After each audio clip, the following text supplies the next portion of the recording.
Si tu veux que l'église grandisse, homme de Dieu, la Bible dit qu'il persévérait dans la crainte. La crainte s'emparait de tous et Dieu faisait beaucoup de miracles. Tu dois vivre dans la crainte de Dieu. Amen. Homme de Dieu, sachez ceci, que dans notre pays, les hommes de Dieu tombent trop. Les hommes de Dieu tombent trop. Tombent trop avec les femmes. Il y a une sérieuse faiblesse sexuelle dans les serviteurs de Dieu qui détruit les ministères. Où vous voyez une église grandir et puis un jour, elle éclate, le pasteur est tombé. Un pasteur avait une très très bonne église dans cette ville. Un jour, il avait le micro-cravate. Il entre dans son bureau et il y avait une protocolaire. Il a commencé à draguer la protocolaire. Mais il ne savait pas que son micro n'était pas coupé. Tout ce qu'il disait dans le bureau était entendu dans la salle. Et les gens criaient. Et lui ne savait pas. Et on va vérifier dans le bureau, c'est le micro du pasteur qui fonctionnait encore. Cette église est morte alors que je vous parle. Quand on voyait un grand homme de Dieu comme Jimmy Swaggart, qui avait une grande église comme Bâton Rouge, qui faisait des grandes croisades dans le monde, aujourd'hui, c'est vrai, il sert Dieu, mais plus haut niveau. Il avait une faiblesse. C'est qu'il demandait à des femmes de danser devant lui nu, jusqu'à ce qu'un jour, un autre pasteur l'a découvert et l'a exposé. Des hommes de Dieu se sont séparés de leurs femmes pour épouser d'autres. Quand il était pauvre, il a accepté cette femme, il devient riche, il veut une autre femme, il invente des choses, et les sorcières, et les ceci, il se marie, et l'église baisse. Un grand télévangéliste a voulu le faire. Il a divorcé, et le ministère a failli mourir, il s'est vite remarié à sa femme. Cher homme de Dieu, lorsque tu vois une maladie atteindre les pères, ne te moque pas des pères. C'est une maladie qui te cherche toi aussi. Quand tu vois la tête attraper la lèpre, sache que cette lèpre veut descendre. Tu peux bâtir une église, une grande communauté. Si tu ne veilles pas sur ta sexualité, tu ne veilles pas sur ta sanctification de ton corps, tu vas tout détruire. Regardez dans notre pays, on a eu des grands ministères.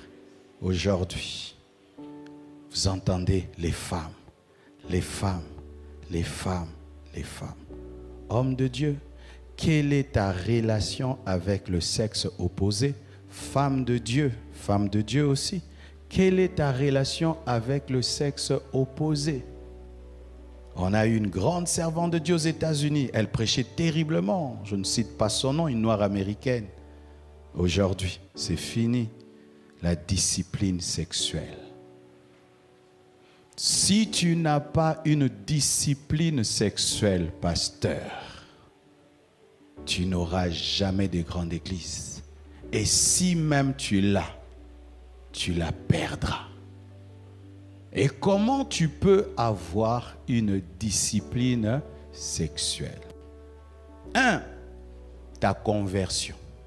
Si tu es un pasteur qui n'est pas né de nouveau, tu auras toujours des problèmes de sexualité parce que tu es un païen qui prêche.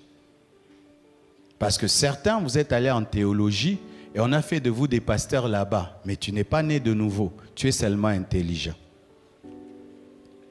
Ah oui, pasteur, est-ce que tu es né de nouveau? Parce que c'est la nouvelle naissance qui nous donne la force sur la nature pécheresse. Deuxième chose qu'il faut faire, n'aie pas une femme dans ton église qui est plus proche de toi que ta femme. Il y a des femmes, il est plus proche d'une sœur de l'église que sa femme. Jamais. C'est pourquoi s'il y a une maman pasteur ici, tu dois toujours jouer au numéro 5. Beaucoup de mamans pasteurs, vous laissez vos maris tomber parce que vous êtes sans jalousie. Une femme doit avoir toujours un peu de jalousie. La jalousie protège les maris. L'un des grands hommes de Dieu dans un pays africain, il est tombé comme ça. La secrétaire a pris la place de sa femme, connaissait sa vie plus que sa femme, était proche de lui plus que de sa femme. Il a décidé d'épouser la secrétaire, l'église est par terre.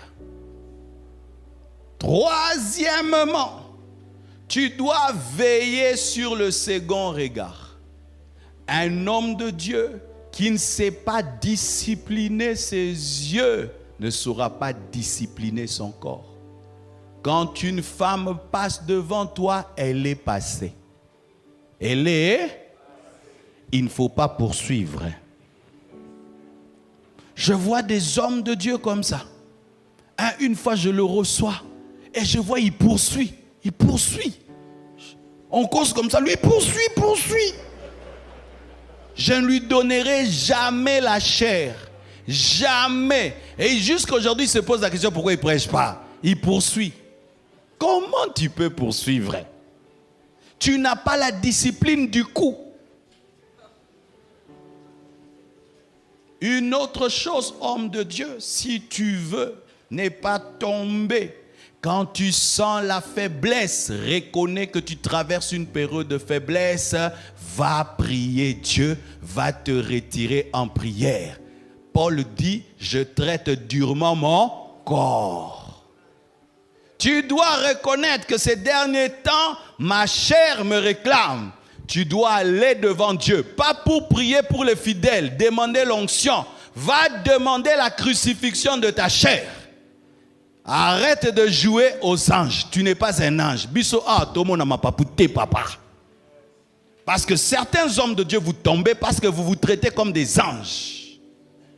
David était un homme de Dieu. Il est tombé. Autre chose, homme de Dieu. Lorsque tu veux que ton église grandisse, tu dois clairement prêcher la sainteté. Car le message que tu donnes, c'est celui qui te nourrit. Pour demeurer dans la sainteté, il faut parler de la sainteté. Ce n'est pas que c'est toujours ça que celui qui prêche la sainteté vit dans la sainteté, mais j'ai remarqué ceci, que quand toi-même tu prêches la sainteté, tu te nourris de sainteté, car nous mangeons ce que nous donnons, et c'est difficile de tomber avec une fille à qui tu as enseigné la sainteté. Mais si tu l'as enseigné la super grâce, vous allez vraiment vous gracier. Tu vois, c'est pourquoi moi je n'aime pas les prédicateurs qui prêchent la faiblesse à la chair. Nous sommes des humains, nous pouvons tomber. Vous savez, non! Prêche la discipline, prêche la crainte de Dieu. Ne prêche pas la tolérance parce que tu peux être en train de préparer ta chute en prêchant. Une autre chose qui peut t'aider, tous les jours de ta vie, si tu es marié, fais l'effort d'aimer vraiment ta femme. Car si tu cesses d'aimer ta femme, ton cœur aimera quelqu'un. Parce que la nature a horreur du vide. Pasteur, est-ce que tu es toujours amoureux de ta femme? Si tu n'es plus amoureux de ta femme, le diable le sait. Et comme il le sait, il va préparer quelqu'un qui va combler ce vide, ce sera ta chute. Et sache que la plupart des temps, ça arrive dans la vieillesse. Pourquoi? Nous les hommes, même dans la vieillesse, on reste classe. Vrai ou faux? Mais les femmes, certaines n'arrivent pas à se garder jusque dans la vieillesse. C'est quand tu vois un vieux pasteur, il a 60 ans, moment ça va feeling. Mais maman déjà l'écart.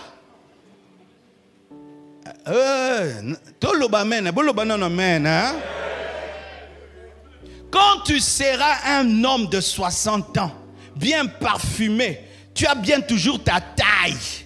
Et maman est wa. Comment auras-tu la fidélité? C'est pourquoi vous devez aimer vos femmes, pas pas de l'amour érotique, mais de l'amour de Dieu. Car si ton mariage, pasteur, est fondé sur le corps de la femme, de ta femme, et sur votre sexualité, tu auras des problèmes dans ta vieillesse. Pourquoi ton couple tient? Parce que j'ai une belle femme. Pourquoi ton couple tient? Parce que ma femme a la taille. Pourquoi pas? Elle aura la taille à 70 ans. Hein? Et c'est souvent quand tu auras 70 ans que tu auras la grande église. Parce que j'ai remarqué que plus on vieillit, plus l'église devient grande. Maintenant tu as une grande église et maintenant tu as une femme qui est déjà... Maintenant il y a des jeunes filles très belles à l'église. Si toi, ton mariage, tu avais épousé ta femme pour son corps, tu es mal barré. Tu dois réépouser maintenant le cœur de ta femme.